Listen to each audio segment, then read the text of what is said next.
Assalamualaikum warahmatullahi wabarakatuh. Selamat datang di Samdev IT.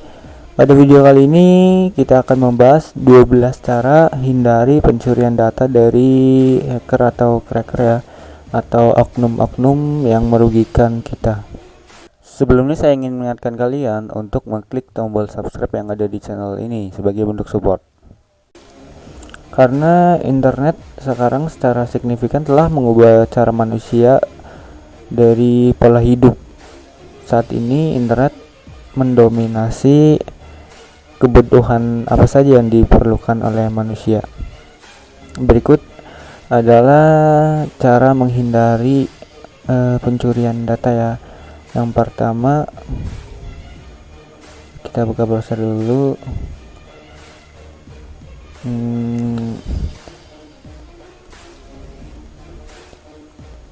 Kita harus menghapus informasi pribadi dari media sosial ya.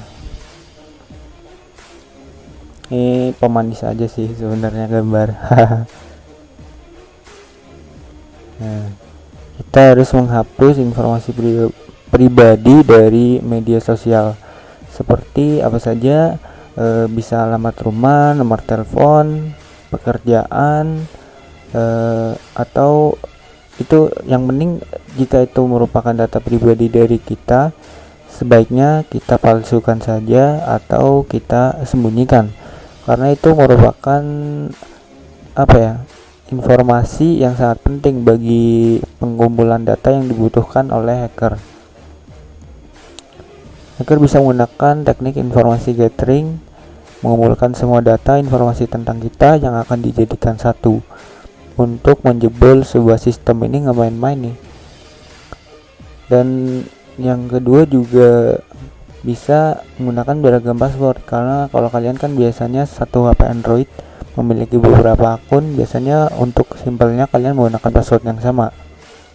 Nah, jika seperti itu akan mudah sekali ke tracking atau terlacak. Misalkan ada satu email kalian yang sudah jebol, diketahui oleh hacker passwordnya, kemudian email yang utama kalian yang sudah terjebol itu mempunyai email recovery. Nah, ketika si hacker bisa mengakses email utama kalian, otomatis bisa melihat email recovery kalian. Tentunya ada yang ditutup-tutupin, misalkan Samdev IT gitu ya, samdevit@gmail.com, nanti cuman sa_it@gmail.com, ada sensornya. Tapi itu bisa di tracking juga oleh hacker, bisa dikumpulkan datanya kira-kira apa yang tepat ya, jadi dicek lagi oleh si hacker ini. Dan jika passwordnya sama, itu akan mudah sekali terjebol ya, karena hacker akan mencari celah dari yang terdekat dulu. Jika yang terdekat tidak bisa, baru menggunakan cara yang lain, seperti itu. Nah, jadi pemilihan password juga tidak bisa sembarangan ya, karena teknik brute force ini dia hanya sekian persen berhasil, tapi jika kita lalai juga bisa mudah terjebol oleh teknik brute force ini. Cara menghindari teknik brute force ini, gunakan minimal, menurut saya nih, minimal 12 karakter. Kalau lebih itu lebih bagus.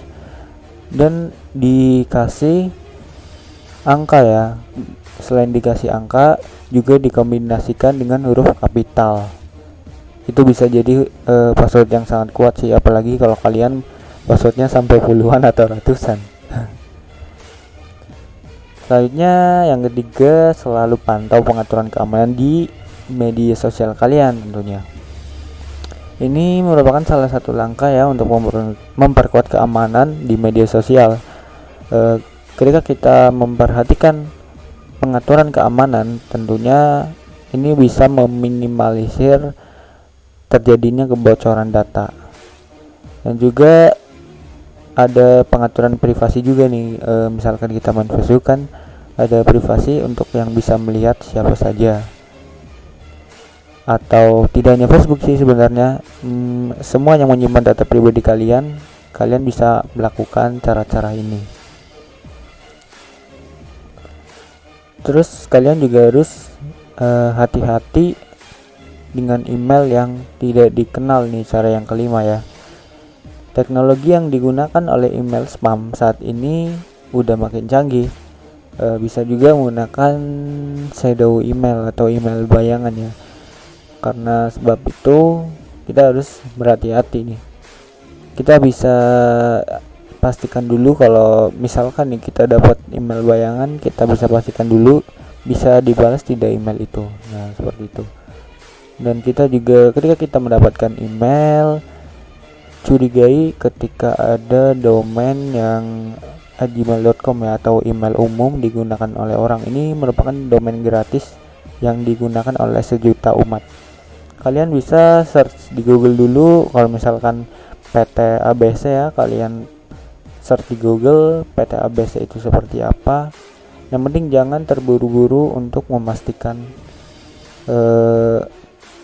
dia benar atau memang hanya penipuan. Pastikan juga, cara yang keenam, pastikan juga kalian menggunakan keamanan jaringan yang digunakan ya. Ini sangat rawan sekali jika kalian menggunakan wifi umum, apalagi yang tidak terpassword. Tentunya orang luar sangat mudah sekali untuk berada dalam satu jaringan dengan kalian. Ketika orang biasa yang menggunakan tidak ada masalah, tapi ketika cracker yang masuk itu akan menjadi masalah. Oke, jadi kalian lebih baik, saran saya menggunakan jaringan data pribadi saja atau menggunakan wifi pribadi saja. Ketika misalnya ketika kalian mengerjakan pekerjaan kantor atau pekerjaan yang lain. Dan yang ketujuh, selalu memperhatikan transaksi. Salah satu keuntungan dari internet itu bisa mempermudah transaksi keuangan ya. Namun itu juga ada celahnya. Salah satunya lubang keamanan yang sewaktu-waktu bisa diakses orang lain. Nah, setelah melakukan transaksi online, tidak ada salahnya juga untuk kalian memantau kembali daftar transaksi kalian. Dengan demikian, apabila ada transaksi yang mencurigakan atau kemungkinan seseorang telah menyusup ke akun perbankan kalian atau yang sering disebut carding. Kalian juga bisa untuk meminimalisir ya, barangkali kalian menjadi target carding, kalian cek terus history dari akun perbankan kalian.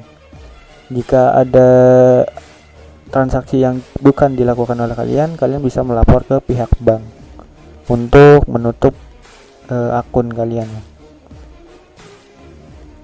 Dan yang kedelapan, bisa juga menggunakan software orisinil. Nah, misalkan saja nih yang sering nih,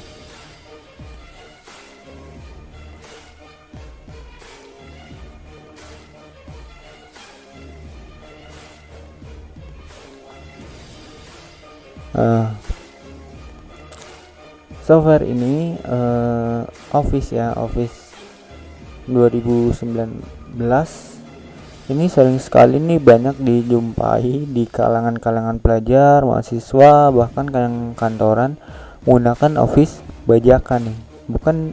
Bukan cuma Office-nya doang sih, malah Windows-nya juga Windows bajakan ya. Saran saya, gunakanlah lisensi yang orisinil dan tools atau software yang orisinil juga. Saran ini berlaku untuk penggunaan apapun, baik smartphone atau PC. Dengan menggunakan software keamanan yang baik, dapat dipastikan perangkat kalian selangkah lebih aman daripada perangkat-perangkat yang menggunakan software bajakan.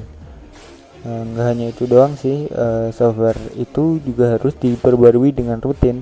Hal ini perlu dilakukan untuk menjamin software keamanan, untuk mengetahui ancaman yang baru, dan tentunya software ketika lebih baru atau versinya lebih diperbarui itu bisa menangkal virus-virus dengan lebih baik lagi, dengan lebih optimal lagi. Yang kesembilan ada juga link, misalkan link phishing. Ini sebenarnya sudah saya bahas di video yang di banned YouTube ini, tapi ya kalian protes saja lah sama YouTube. Untuk kalian yang suka berselancar di internet, perhatikan dari alamatnya. Ini saya contohkan. Nah, kalau yang ada S-nya ini, S-nya itu merupakan secure ya, yang berarti itu aman. Untuk itu, sebelum memasukkan informasi pribadi kalian ke situs yang kalian kunjungi, jika awalnya menggunakan HTTPS, itu sudah dipastikan aman ya, sudah bersertifikat secure. Jadi untuk yang hanya beralamat HTTP itu kalian patut waspadai. Dan yang ke-10, ada cara lagi, kalian bisa menggunakan beberapa alamat email. Pencegahan akun yang disalahgunakan adalah memiliki beberapa alamat email untuk berbagai kebutuhan. Nah, satu alamat email dapat digunakan untuk berkirim email atau surat menyurat, sementara yang lain didaftarkan pada platform lain, misalkan untuk Facebookan, untuk media sosial lah. Untuk media sosial dengan kepentingan kantor, usahakan dibedakan ya.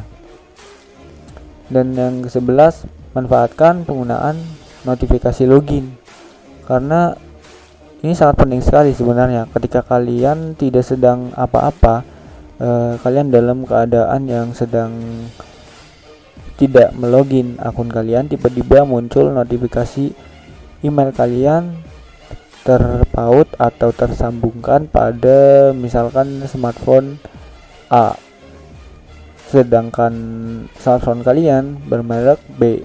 Nah, itu patut dicurigai. Kenapa bisa terlogin di smartphone lain?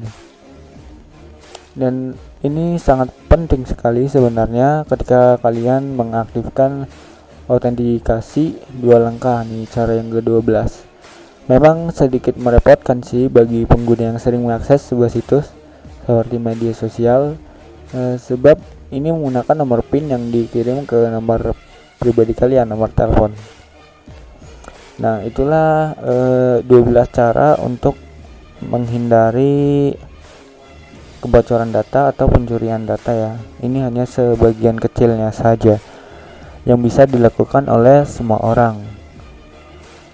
Jadi video ini fokus pada pendengaran ya, bukan pada penglihatan, karena saya hanya mencari pemanis saja. Nanti saya akan re-upload lagi, saya akan buat lagi video metode pencurian akun. Semoga saja tidak terbener lagi oleh YouTube. Kita berjumpa pada video berikutnya.